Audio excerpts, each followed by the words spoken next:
James Thompson, now 42, sat alone in his small apartment early Friday morning in a small town near the Blue Ridge Mountains, Virginia, the faint hum of the television filling the quiet room. With a sigh, he reached for the remote and began flipping through channels, faces flickering across the screen.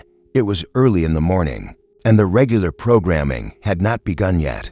He stopped on one channel where a religious program came into view, a preacher delivering a sermon. The soft glow of stained glass windows behind him, hymns softly playing in the background. James paused, watching for a moment. The preacher's passionate words reminded him painfully of his father, Reverend Isaiah Thompson, whose voice once filled a similar kind of service. A bitter ache settled in James's chest. It had been 25 years since his father vanished without a trace. A silence that had hollowed out his faith and hope. He turned away from the screen, unable to face the prayers and sermons that once brought him comfort. Just then, the phone rang, breaking the stillness. James went to the kitchen to pick it up, surprised to hear a voice he hadn't expected in decades. "Mr. Thompson, this is Detective Laura Bennett. We're calling to let you know. We have found something related to your father's case." James frowned and gripped the phone tighter. "Is this some kind of joke? I don't have time for this. That case is ancient history." "I understand your skepticism, Mr. Thompson," Detective Bennett replied calmly. "But I can assure you this is not a fake call. Just this morning, in the forest, a logger found a vintage Adidas bag containing a pastoral robe and a Bible with your father's name." James's heart skipped a beat. After all these years' evidence, a Bible with my father's name? "Yes, sir. We'd like you to come to the location to identify these items. I'm sending officers to pick you up now, if that's all right." "Of course," James said, his heart beating faster. "I'll be ready." After hanging up, he quickly changed into proper clothes, his mind racing with possibilities. As he passed through the living room, he glanced at the church program still playing on the TV and felt a pang of guilt for his bitter thoughts just moments ago. He had once been deeply religious when his father was alive, but ever since his father had disappeared, he had given up hope on religion. When the police arrived, he turned off the TV, answered the door, and followed the officers to their car. The drive was mostly silent as they headed out of town. It was about 15 minutes from the small town, and as they ventured deeper into the forest, James wondered how deep and isolated their destination could be, and how the bag had ended up so far from civilization. When they arrived at the site, he saw that police and workers had crowded the place. Yellow tape cordoned off the area, and officers photographed the tree stump and surrounding soil. Detective Laura Bennett greeted him as he approached. She was a woman in her early 50s with sharp eyes and a professional demeanor. "Mr. Thompson, thank you for coming. This is John Carter, the logger who discovered the bag." John, a burly man with weathered features, stepped forward and extended his hand. "Morning. Sorry about the circumstances." James shook his hand. "Can you tell me how you found it?" John nodded, gesturing toward the massive tree stump. "Me and my colleague were clearing this area of the forest when I noticed something off about this stump. I started digging with a shovel. Excavators too big to bring this deep in, and eventually found this vintage Adidas bag buried underneath. When I opened it and saw the Bible and robe, I knew it wasn't something that should be out here. So I called the police." James approached the bag, which police had set aside on the ground. He stared at the stump first, trying to process what he was seeing. How did the bag end up here? Under a tree stump, the logger scratched his beard. "Based on what I can tell, someone cut down this tree a long time ago, dug a hole beneath the stump, and buried the bag underground." He pointed as he explained, showing where the tree stump had naturally hollowed out by rot. "See how the stump is rotted? Makes it easier to dig under. Whoever did this knew what they were doing." Detective Bennett nodded to her officers. "We should examine the evidence and contents of the bag. Mr. Thompson, we need you to help identify these items." They moved to a small tent that had been set up nearby. James followed them inside, where the bag was carefully placed on a folding table. Police officers donned gloves before opening it. They removed the Bible first. It was mostly stuck together from moisture, but the bag had kept it in decent condition. allowing them to still read parts of it. On the front page, in the top corner, James immediately recognized his father's name written in the familiar handwriting he had known since childhood. "That's my father's handwriting," he said softly. One of the officers carefully turned to the last page, where a personal note was tucked inside. It appeared to be some kind of daily prayer note, but as James read it, he realized it wasn't just a normal prayer. The words spoke of a plea to God to stop suffering, asking why there was so much evil in the world, and for help to win against people who try to get me away from God. James's throat tightened. "That's definitely my father's handwriting. It's distinct and deep. I remember it clearly from when he taught me about Christianity in his study." Next, they examined the robe. Detective Bennett handled it carefully. "We know it's been buried since 1977, but now we have access to DNA testing. Because we're in a small rural town, we'll need to send the evidence to state or federal labs due to equipment limitations here." James inspected the robe, running his fingers over the fabric. "I think this was indeed my father's. The size is right." He looked up at the detective. "I agree about the DNA testing." A troubling thought occurred to him. "Do you think someone did this to my dad? Killed him?" Detective Bennett inspected the robe carefully. "There's no apparent trace of blood here. If someone had killed your father and hidden these items, we would typically see evidence suggesting homicide. But all evidence from the past showed no leads pointing to murder." She looked at him sympathetically. "Perhaps your father was a troubled man and took his own life or just disappeared, leaving his identity as a pastor behind and burying it in these woods." James shook his head firmly. "No, my father was no coward. He would never have done this. And if he just wanted to get away, either by running away or suicide, why would he travel so deep into this forest just to bury the bag?"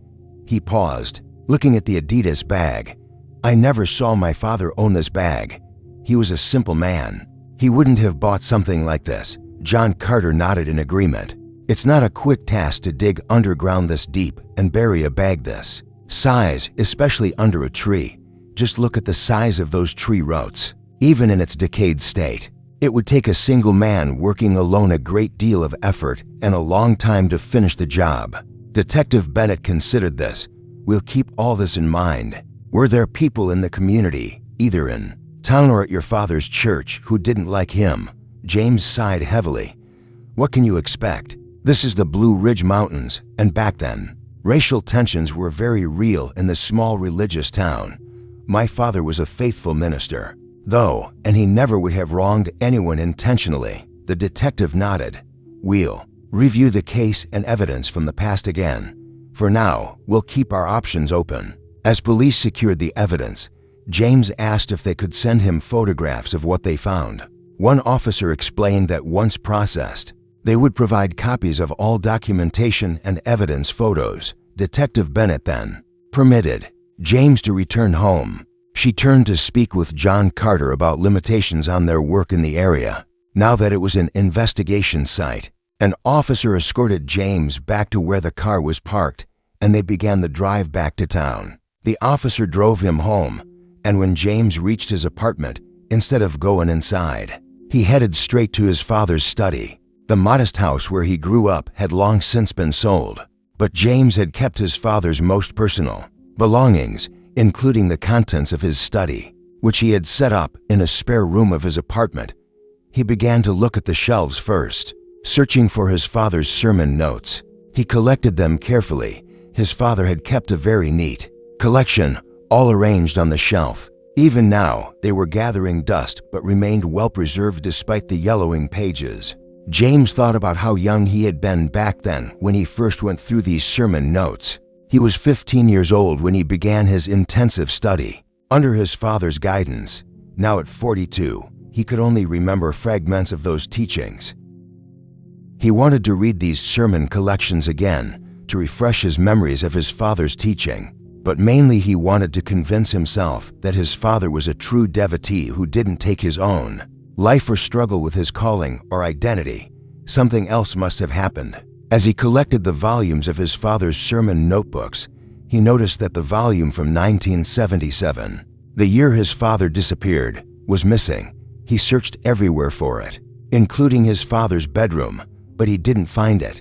Instead, in one of the cabinets close to his father's bed, James found another collection of his father's personal diaries, but they too were only from the years before 1977. He sat heavily on the edge of the bed, thinking, if my father was so diligent and kept all records, why weren't the 1977 sermon notes and diary here at home? Perhaps he had kept them at the church where he served as a full-timer back then.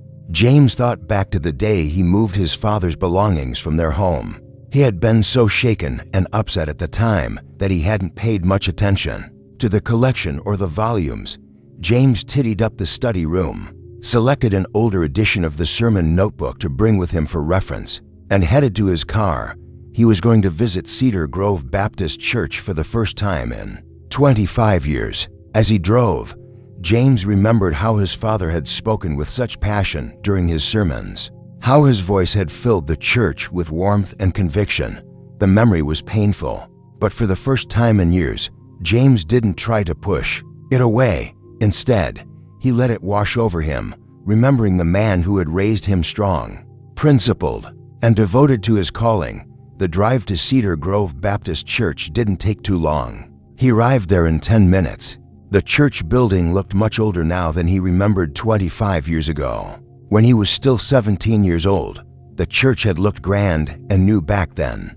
He drew a long breath before he entered the church, never thinking that he would visit a church again after all these years, especially the same church where his father had worked. He pushed the door and entered. The interior was pretty much the same. The wood pews gleamed with polish. The stained glass windows cast colorful patterns across the floor, and the pulpit stood at the front, commanding and dignified. James walked inside and approached an elderly man standing near the altar. The man turned and smiled warmly. "May I help you, son?" "I hope so," James replied. "I'm looking for someone who might have known my father." The man humbly introduced himself as Pastor William Carver and asked what brought him there. James was immediately familiar with the name. He had seen this man countless times 25 years ago, though he looked much older now. He knew Pastor William was the owner and the main pastor of the church, who had worked with his father. James introduced himself and said he was James Thompson, son of Reverend Isaiah Thompson. Pastor William was shocked at first, clearly not recognizing the grown man standing before him. Then his face transformed with joy. "James, my goodness, is it really you? We haven't seen you since," his voice trailed off, "since my father disappeared." James finished for him 25 years ago. Pastor William nodded solemnly. "How are you doing these days? We've missed you round here." "My faith was really tested by that incident," James admitted. "Even now, it's hard for me to accept God." Pastor William nodded in understanding. Just then, they heard the back door open and another elderly man walked in. Pastor William called out, "Reverend Thomas Reed, look who's here." Reverend Thomas, another church servant, approached them. Both men were delighted and surprised to see James. They asked what brought him back after all these years. James explained about the discovery in the dense forest and how police suspected his father might have taken his own life or abandoned his ministry. "I'm seeking guidance," James said. "Do you think my father would have really taken his own life or abandoned his ministry? You both worked closely with him." Pastor William and Reverend Thomas were both speechless at first. They exchanged glances and appeared uncomfortable. "Your father was always known as a gentle man," Pastor William finally said, "a faithful servant of the Lord, filled with wisdom and courage.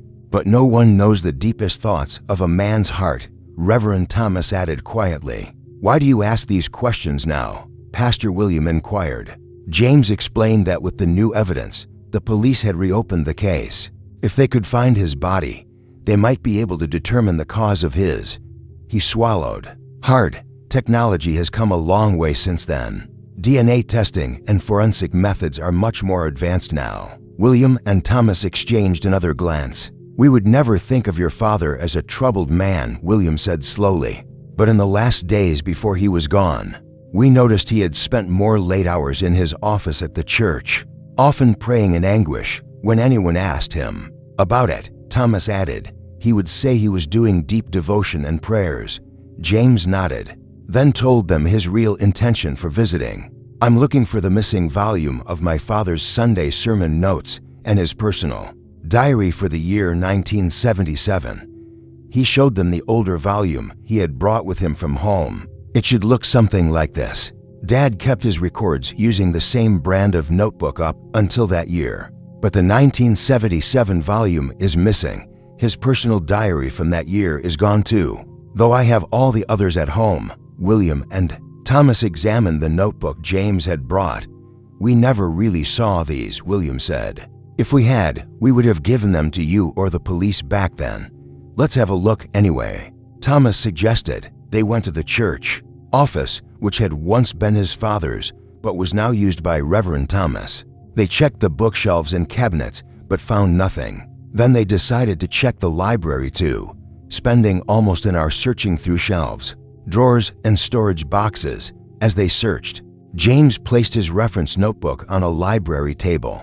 Focused on the task at hand, the search yielded nothing. No trace of the missing volumes could be found. In the end, James thanked them and apologized for troubling them. "I appreciate your help, even if we didn't find anything." Before leaving, James knelt at one of the pews and prayed, feeling awkward toward God after so long. "If you're really alive and rose from the dead 2,000 years ago, guide me to at least know what happened to my dad." Then he walked out of the church and went back to his car, unaware that in his haste and distraction, he had left his father's old sermon notebook behind on the library table. As he was driving home, James was deep in thought. He still hadn't realized he'd forgotten his father's notebook at the church. Instead, his mind was fixed on the pastor's words about his father's last days, how he spent most of his time at church in deep prayer and devotion, groaning in what sounded like spiritual anguish. Could it be that his father had indeed taken his own life or abandoned his life in ministry? Maybe it was because of his mother. She had passed away in 1976, a year before his father's disappearance, and it had hit both of them hard. The grief had been crushing, especially for his father. James made a sudden decision. Instead of going home, he turned his car toward the cemetery where his mother was buried. It wasn't too far from town, just at the outskirts. He stopped at a flower shop across the street from the cemetery and bought a modest bouquet. The shopkeeper, an older woman with kind eyes, wrapped the flowers carefully. "Special occasion?" she asked. "Just visiting my mother," James replied. "It's been too long." The cemetery was quiet in the late afternoon. Rows of headstones stretching across the well-maintained grounds, shaded by ancient oak trees. James walked slowly along the familiar path to his mother's grave, memories washing over him with each step.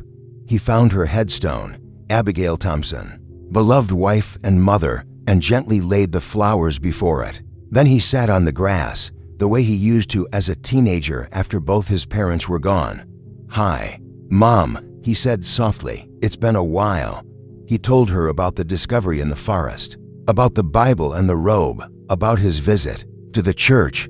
He spoke as if she could hear him, finding comfort in the one-sided conversation. "I don't know what happened to Dad," he admitted. "All these years, I've been angry at him, at God, at everything, but now I just want to know the truth." As he sat there, James suddenly heard the sound of someone crying. It sounded like a little boy. He got up and walked toward the source of the sound, finding a young boy sitting and leaning against a tree a few rows away. "Hey there," James said gently, approaching slowly so as not to frighten the child. "Are you okay?" The boy looked up, his face streaked with tears. He couldn't have been more than 10 years old. "What's your name?" James asked. The boy sniffled. Charlie Brooks." "Where are your parents, Charlie?" The boy didn't answer at first, then pointed to a nearby grave. James's heart sank. "Is someone with you? A guardian?" Charlie didn't answer. James looked concerned. "I can help drive you home if you need." "Please, not home," the boy said, his voice quivering. "They don't like me there, my aunt and uncle." The words struck a chord with James. After his mother's death and his father's disappearance, he had lived with his uncle and aunt, who had made it clear they considered him a burden. "I understand," James said softly. I'll stay with you for a while, but eventually you'll need to go home. Your family will be looking for you. He reached out to comfort the boy, placing a hand on his shoulder. Immediately, he felt heat radiating through the child's thin jacket. Charlie, you're burning up, James said. Alarmed, you have a fever. I need to get you home or to a doctor. I can't just leave you here alone. Please. Not home, the boy pleaded again. Can you take me to your home? James shook his head. I can't do that, or I'll get in trouble. How about the hospital? You need medical attention. The boy's face scrunched up with fear. Can you take me to a church instead? The hospital would be better, James insisted. They can give you medicine for your fever. When my mom was alive, Charlie said, his voice small, whenever I was sick, she would go to church and ask the pastor for the take-home Holy Communion. She would give it to me and pray over it, and I would get better. James's breath caught. He knew it well. His father, as a pastor, had given those take-home Holy Communions for family members who couldn't attend Sunday service or were sick. He had helped him prepare them back then. I know about that, James said. My father was a pastor at Cedar Grove Baptist Church. He used to give those to sick people. He made a decision. Here's what we'll do. If you agree to go to the hospital with me, I'll get you the Holy Communion from the church and bring it to you there.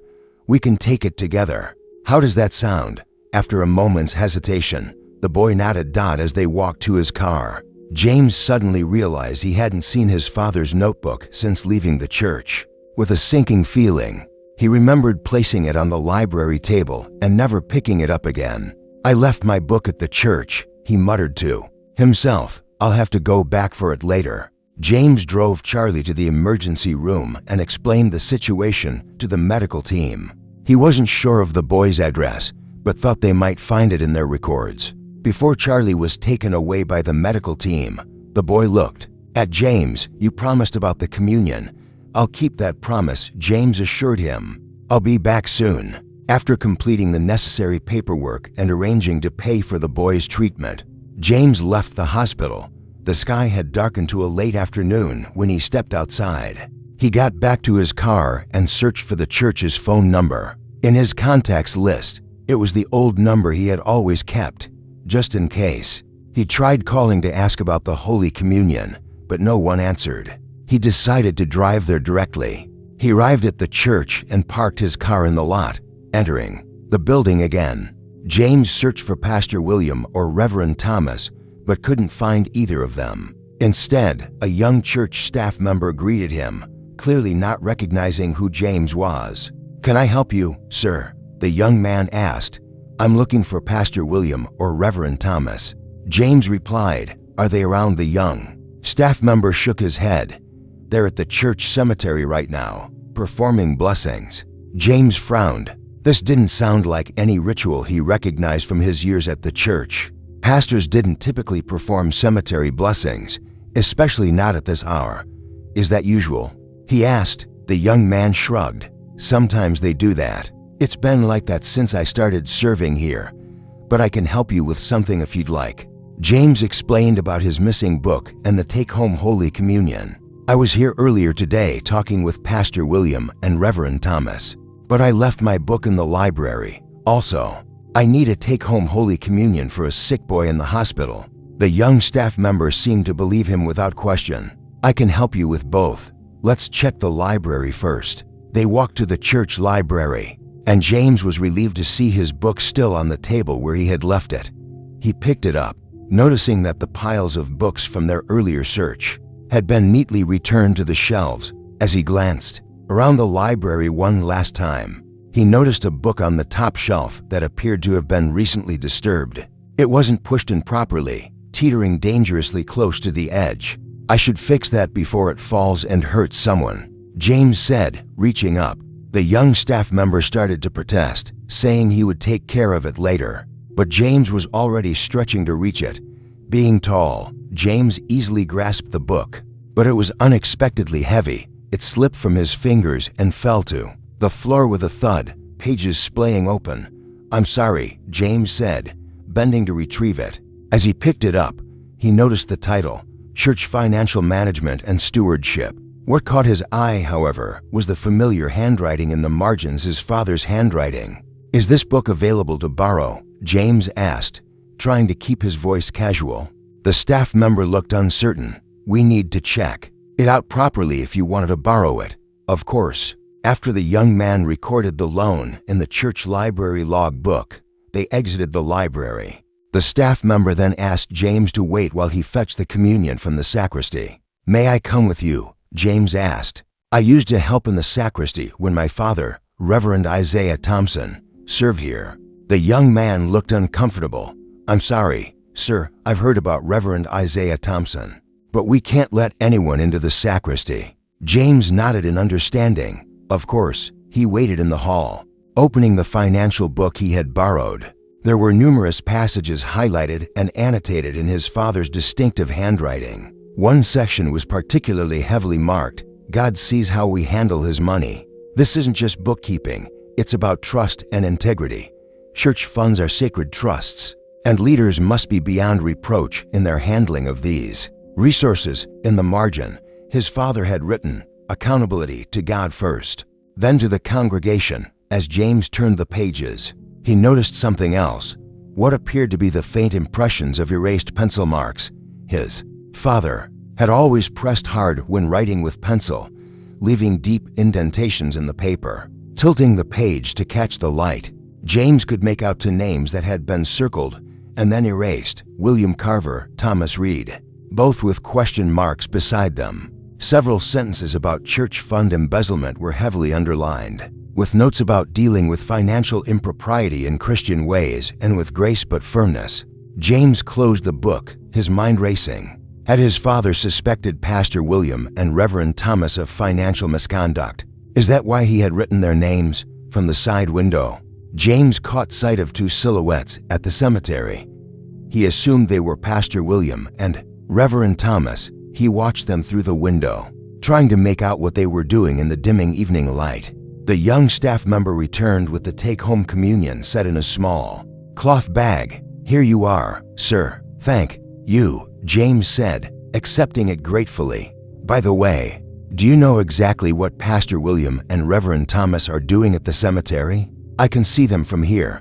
The staff member glanced out the window, "Just blessing the graves. As I mentioned, they should be finishing up soon. I was in the cellar cleaning before you came, so I'm not entirely sure when they started." James nodded, thanked him again for his help, and left the church, his father's sermon notebook and the borrowed book tucked under one arm, the communion set in his hand. As he stepped outside, he couldn't shake the feeling that Cedar Grove Baptist Church was hiding a secret. Outside the church, James initially headed toward his car, but then decided to greet Pastor William and Reverend Thomas. Before leaving, he wanted to thank them again for their help earlier, and perhaps gauge their reactions to his return visit. He walked toward the cemetery, which was separated from the church by a small grassy area.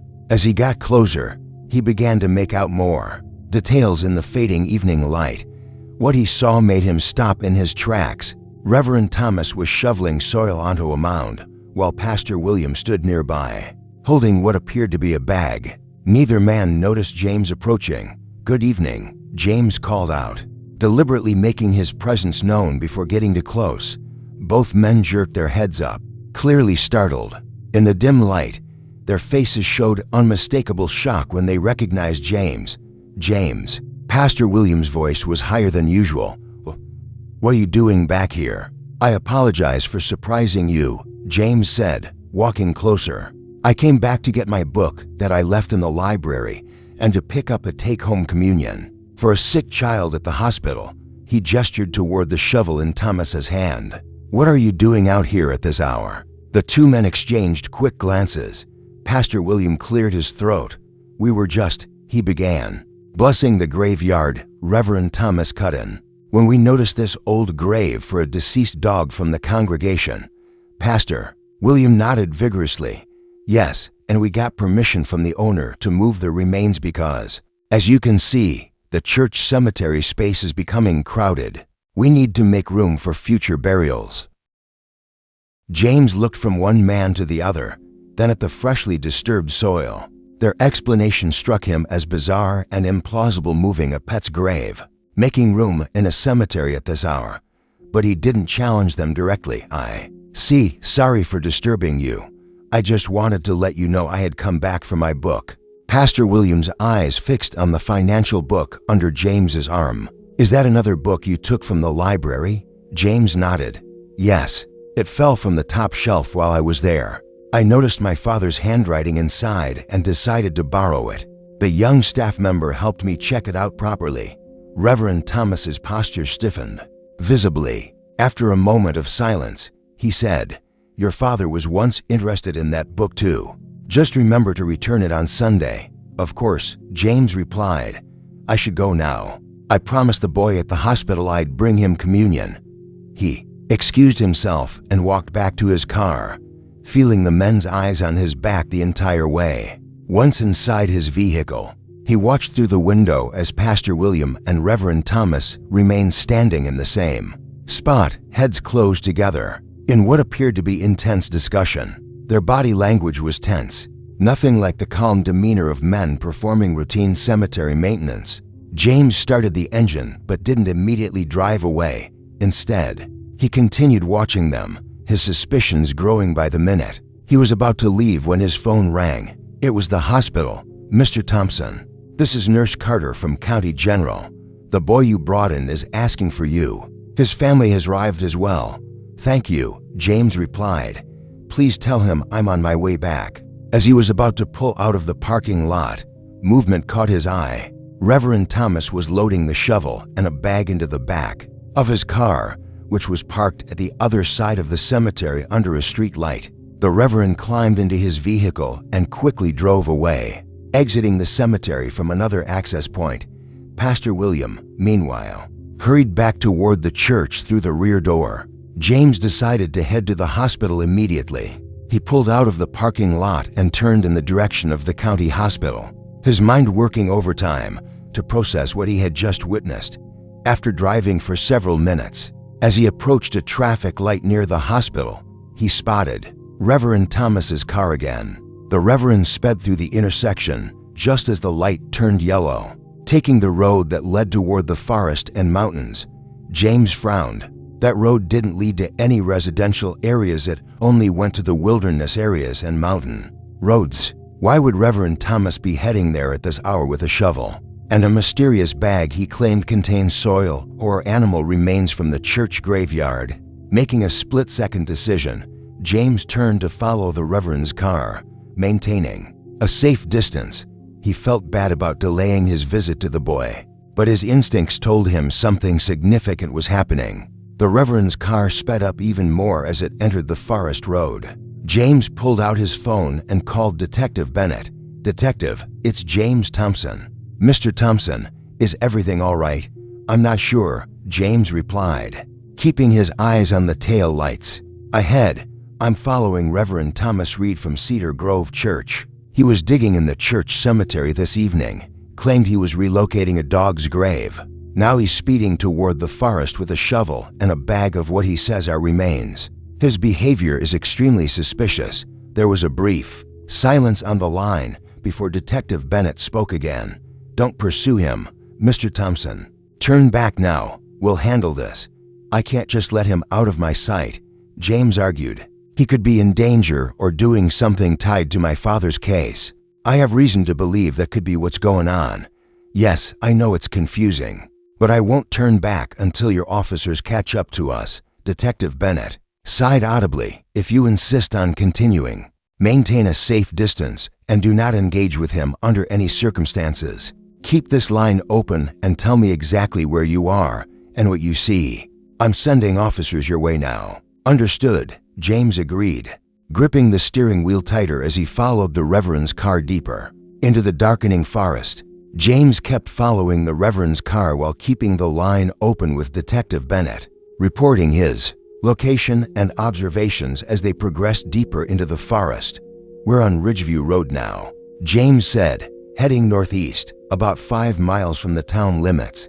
As he drove, he shared what he had discovered at the church, the book with his father's erased handwriting, the notes about financial misconduct, The strange behavior of the pastor and reverend. Questions were piling up.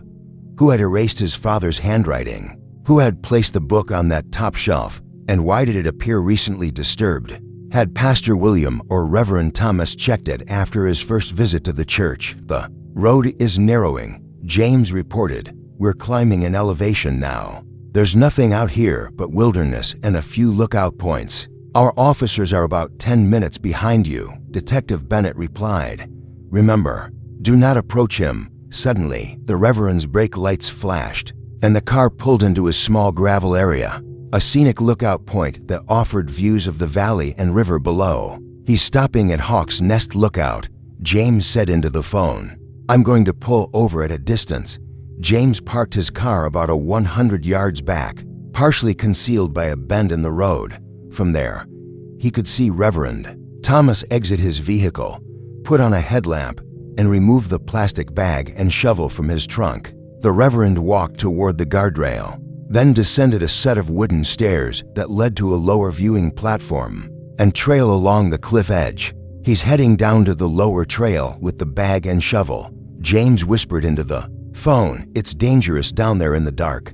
The trail runs along the cliff edge with a steep drop to the river below.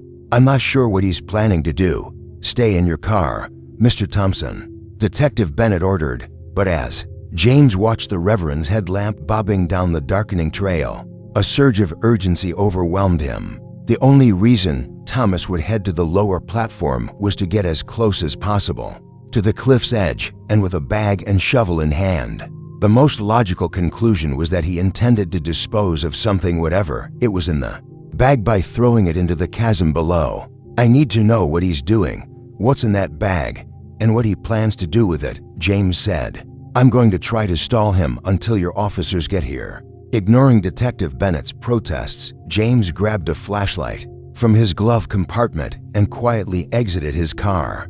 He moved swiftly but cautiously toward the lookout point, following the beam of the Reverend's headlamp down the wooden stairs. Reverend Thomas, James called out when he reached the lower platform. The Reverend spun around, his headlamp momentarily blinding James. When the light shifted, James could see the shock and anger on the older man's face.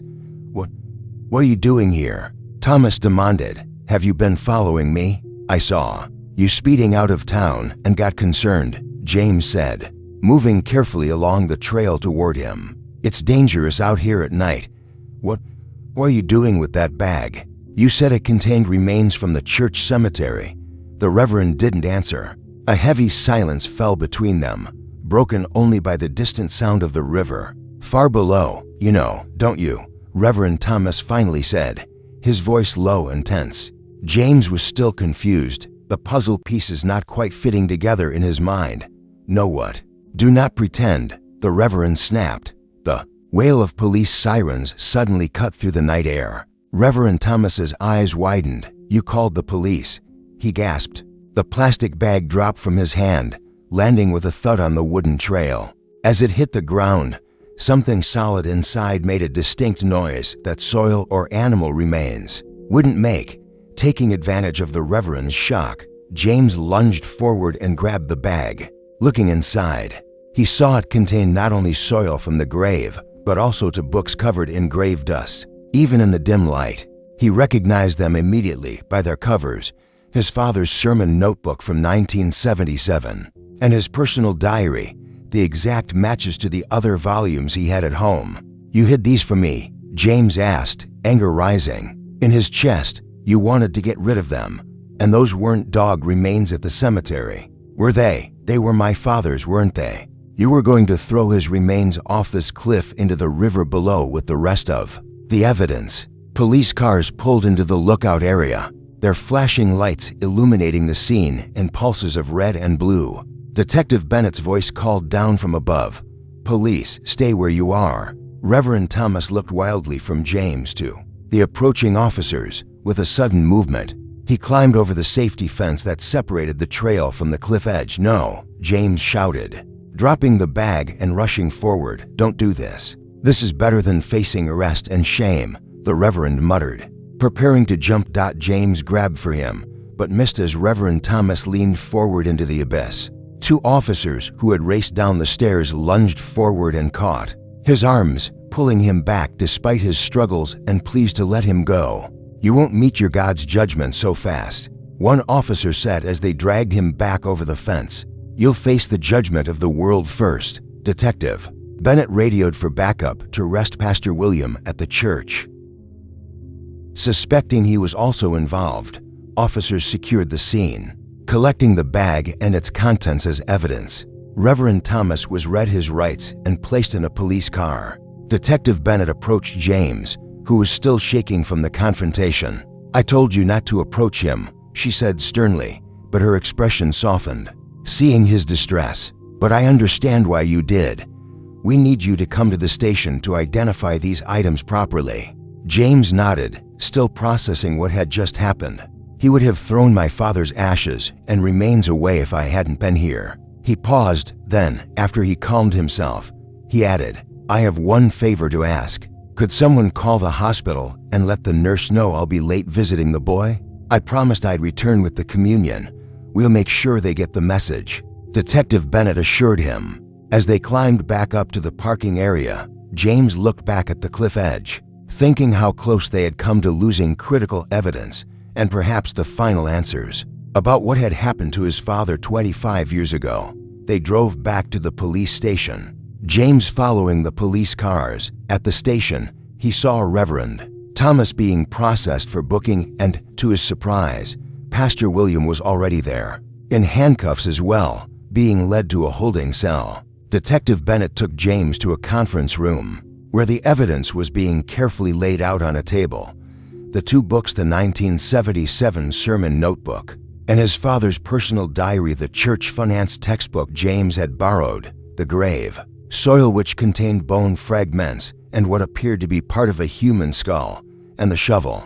James stared at the bone fragments in horror. "Is that? We believe these are your father's remains," Detective Bennett said gently. "We'll need to confirm with DNA testing." "Of course." James felt lightheaded but managed to stay composed. "What happens now? We need your statement about what you've observed today, and we'll need you to formally identify these items as potentially belonging to your father." For the next hour, James gave his statement, recounting everything from the morning's call about the discovery in the forest to the confrontation at Hawk's Nest Lookout. He explained his suspicions about financial impropriety at the church, based on the notes in the finance book. Meanwhile, forensic technicians were carefully examining the evidence. One officer approached with the personal diary, handling it with extreme care. "This has suffered major damage," the technician explained. "The leather cover has severe deterioration, cracked and rotted from years underground.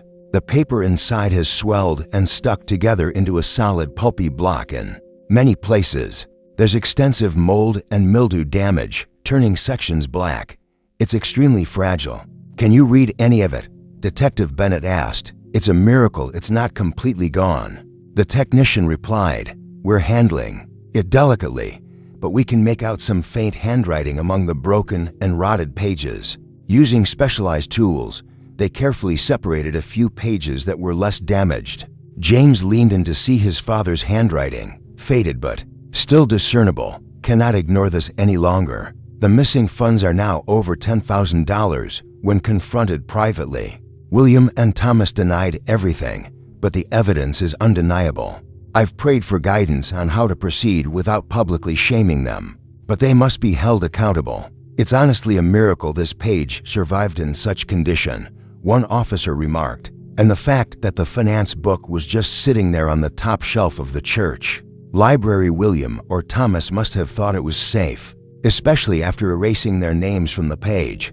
This really feels like divine intervention. They might have buried these books later than the body," another suggested. "Otherwise, they would be totally unrecognizable by now." They turned to the sermon notebook next, which was in considerably better condition. This was likely kept in the church all these years, Detective Bennett theorized. Probably stored somewhere dry until recently, when they decided to dispose of it.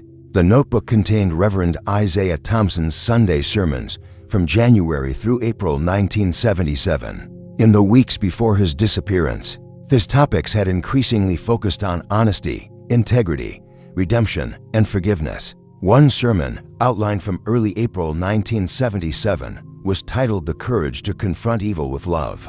Based on Matthew 18:15-17, James read his father's notes. When we see wrongdoing, especially within the church, we have a responsibility to address it with both truth and grace, first privately, then with witnesses, and finally, if necessary, before the congregation.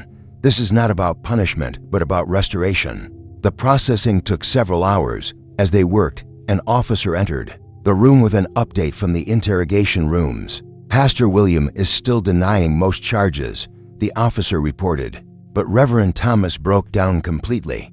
"He's been crying and saying he deserves to die." The officer hesitated, then continued.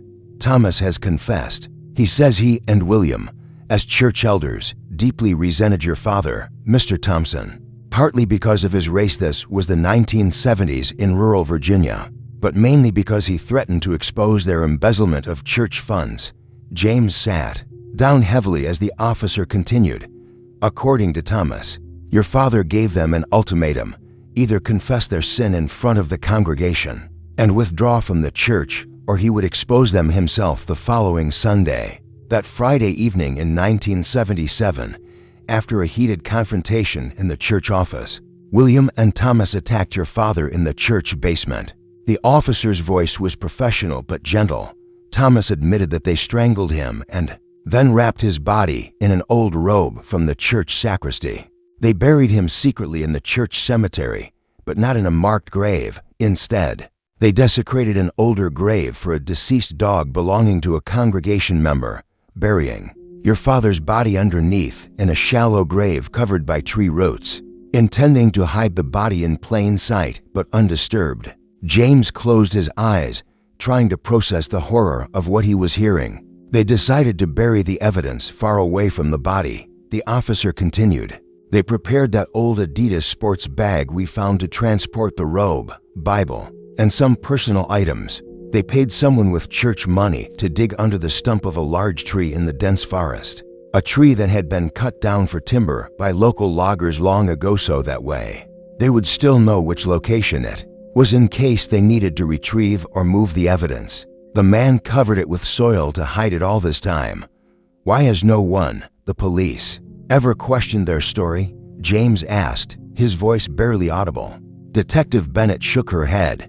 "They admitted they used their influence to stall and misdirect investigations, claiming your father had left voluntarily. The community, already racially divided, wasn't inclined to push for a deeper investigation. After years, the case went cold, becoming just a town rumor and family tragedy." She placed a hand on James's shoulder. "The way you discovered your father's remains and these books, it does seem like a miraculous intervention, Mr. Thompson." James stared at his father's sermon notebook, at the words written in a steady hand about confronting evil with love and truth. Even in those final days, his father had been trying to do the right thing, to handle the situation with integrity and grace. "What happens now?" James asked. "We'll charge them with murder, obstruction of justice, and embezzlement," Detective Bennett replied. "With Thomas's confession and the evidence we've gathered, they'll likely spend the rest of their lives in prison. And my father's remains? Once the investigation is complete and DNA confirms they're his, you'll be able to give him a proper burial." James nodded, grateful at least that after 25 years, his father would finally rest in peace, his name cleared of any suspicion of abandonment or suicide. "Divine intervention," he murmured, looking at the evidence spread before him. "Maybe so." After finishing at the police station, James left for the hospital. The sky had long since darkened to full night, and visiting hours were technically over. But the nursing staff made an exception when he explained the circumstances. At the hospital, he met with Charlie again and his guardians. The boy's aunt and uncle looked tired but concerned, sitting in uncomfortable plastic chairs beside his bed. "Mr. Thompson," the woman said, standing to greet him, "Charlie told us what you did. Thank you for bringing him here." James introduced himself properly, and to his surprise, the guardians recognized his name, Thompson, like the pastor. "Who disappeared years ago?" the uncle asked. James nodded. That was my father. I thought the name sounded familiar, the man said. That case was big news around here, even years later. Charlie was sitting up in bed, looking better than he had at the cemetery. His fever had come down with medication, though he still looked pale. "Where have you been?" the boy asked, his voice stronger than before. "I was waiting for you." James sat on the edge of the bed. "I'm sorry I'm late, Charlie. Something important happened, and I had to help the police." "Are you a police officer too?" Charlie asked, wide-eyed. James smiled. "No, just someone who was in the right place at the right time." He took out the communion set that the young church staff member had given him hours earlier. Charlie's aunt looked skeptical. "There's no pastor here to lead us in the ritual," she said. James met her eyes. "Even though I am not a pastor and not a perfect man, just a sinner with a lot of flaws, our faith is enough. God is real, and He is always present, watching over our lives." The aunt's expression softened, and she nodded with careful reverence. James opened the communion set and placed the elements on the tray table that swung over Charlie's bed. He spoke the familiar words of institution that he had heard his father speak hundreds of times. He broke the bread and gave pieces to Charlie and his guardians, taking a piece for himself as well. He poured the grape juice into small cups and distributed them. As they took communion together in that quiet hospital room, James felt something shift inside him, a weight lifting, a light returning after 25 years of darkness. After they finished, Charlie looked at him curiously. "Will I see you again?" "I think so," James replied. "Maybe not long after this. If you and your aunt and uncle want to visit Cedar Grove Baptist Church, I have a feeling they might need some help there in the coming days." Charlie smiled and reached out for a hug. "I want to be a kind man like you when I grow up," he whispered. As James left the hospital later that night, he found himself offering a prayer of thanks, the first sincere prayer he had prayed in 25 years. He admitted that he had been wrong to resent God. All this time, he reflected on how the day had unfolded, how a sick boy in a cemetery had inadvertently led him back to the church, how his forgotten notebook had given him reason to return, how each seemingly small decision had led him closer to the truth about his father. God had used this little boy unknowingly, and because James had decided to serve and help even in the midst of his own pain, God had opened the way that led him to discover the truth about his father's fate. He thought about how evil plans and cover-ups had persisted for decades, but in the end, truth and goodness had triumphed. The God his father had served faithfully had not abandoned him after all. James drove home under a sky filled with stars, making plans in his mind.